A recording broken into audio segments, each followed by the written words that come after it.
লঙ্কা কুচো, ধনে পাতা কুচো, টমেটো, কসুরি মেথি, তড়কা মশলা, সানরাইজে লঙ্কা গুঁড়ো এবং বয়েল করে রাখা তড়কা। আমি এখানে কালো কলাই আর ছোলার ডাল একসঙ্গে ভিজিয়ে রেখেছিলাম 4 থেকে 5 ঘন্টা। তারপর সেটাকে আমি বয়েল করে নিয়েছি। আপনারা চাইলে সবুজ কলাইতেও করতে পারেন। তড়কা বানানোর জন্য প্রথমে কড়াইতে আমি তেল দিয়ে দেবো পরিমাণ মতো।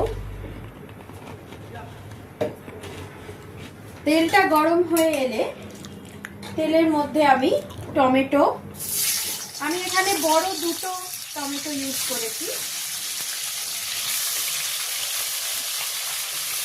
তারপরে দিয়ে দেবো আদা বাটা, লঙ্কা কুচি দিয়ে এটাকে নাড়বো আদার গন্ধটা যতক্ষণ না যাচ্ছে। টমেটোগুলোকে খুন্তি দিয়ে ম্যাশ করে নেব।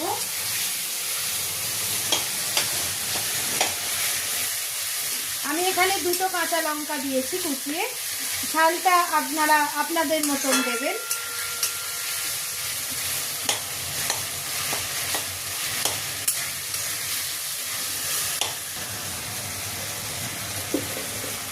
দেখুন আমার টমেটোটা কিন্তু গলে এসছে।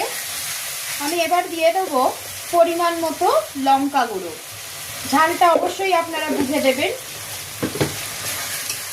আর দিয়ে দেবো পরিমাণ মতো সানরাইজের তড়কা মশলা, যে কোনো মুদির দোকানে আপনারা কিনতে পারবেন তড়কা মশলা। মশলাটা ভালোভাবে টমেটোর সাথে মিশিয়ে নেব। মশলাটা আমার মেশানো হয়ে গেছে। এরপর আমি বয়েল করে রাখা তড়কাটা এর মধ্যে দিয়ে দেবো।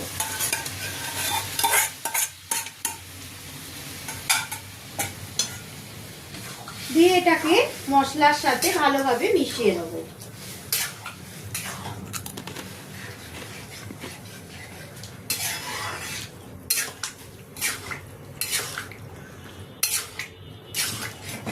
দিয়ে দেবো পরিমাণ মতো নুন,